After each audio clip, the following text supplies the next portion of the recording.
Next up on our Motor Week roster is Lisa Barrow and all the latest motor news. This week, we drive the new Accord, the car Honda hopes will regain the top spot in U.S. auto sales. Honda expects this fifth-generation Accord to be a car that exceeds its customers' expectations. So to improve an already successful car, Honda made it 3 inches wider, lowered interior noise levels, and refined exterior styling by increasing the size of the air intake, deleting the chrome grille, and moving the Honda logo to the hood, all of which gives the new Accord a more rounded European look.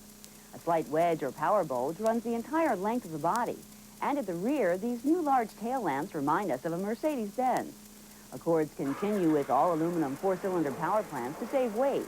A version of Honda's VTEC variable valve timing has been added to EX models, resulting in 145 horsepower.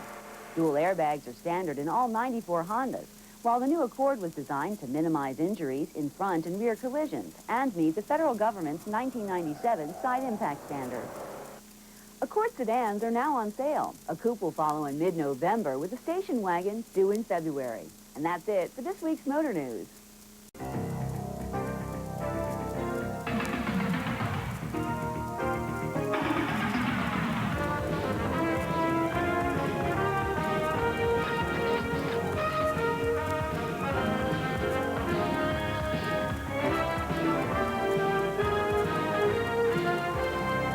Motor Week, television's automotive magazine. Motor Week is brought to you in part by the makers of Z-Rex Extreme 450 antifreeze coolant. Your host for Motor Week, John Davis. Well, hello and welcome to Motor Week. We're glad to have you with us. The 1994 Honda Accord is perhaps the most widely anticipated family sedan ever. We at Motor Week can't remember when anything but a low-volume exotic was the subject of so much speculation.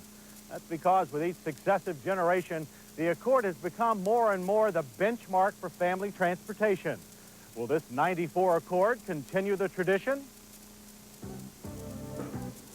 Every edition of the Honda Accord has followed a path of evolution somewhat different than expected, and the new fifth-generation model is no different.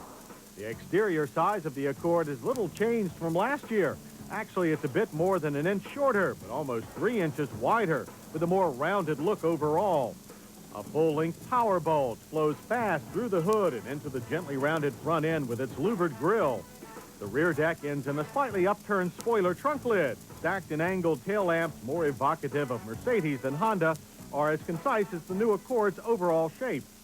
Power comes from 2 versions of Accord's familiar all-aluminum alloy single overhead cam 2.2-liter 16-valve 4-cylinder engine. It develops 130 horsepower up 5 and 139 pound-feet of torque in DX and LX grade Accord.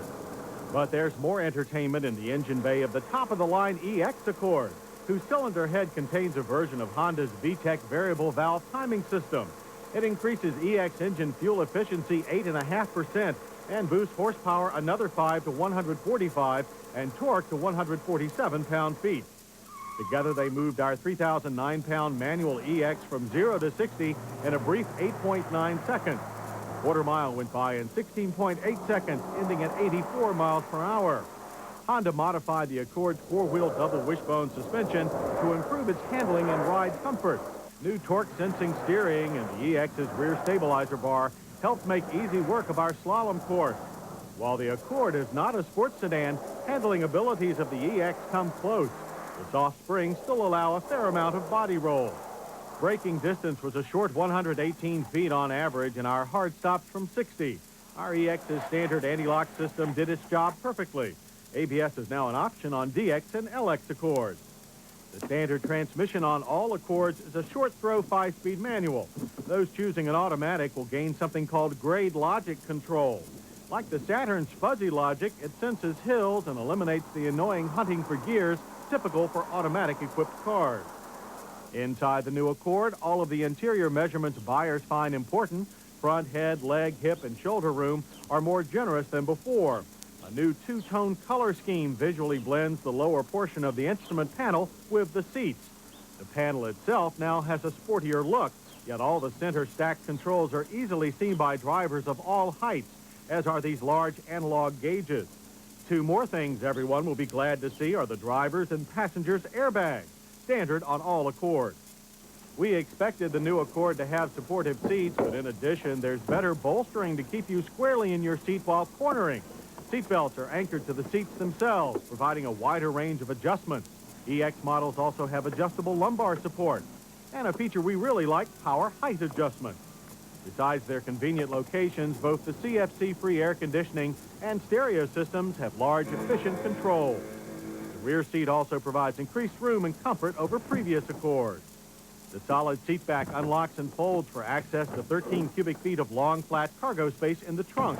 The trunk lid is supported by struts that are less intrusive than normal hinges.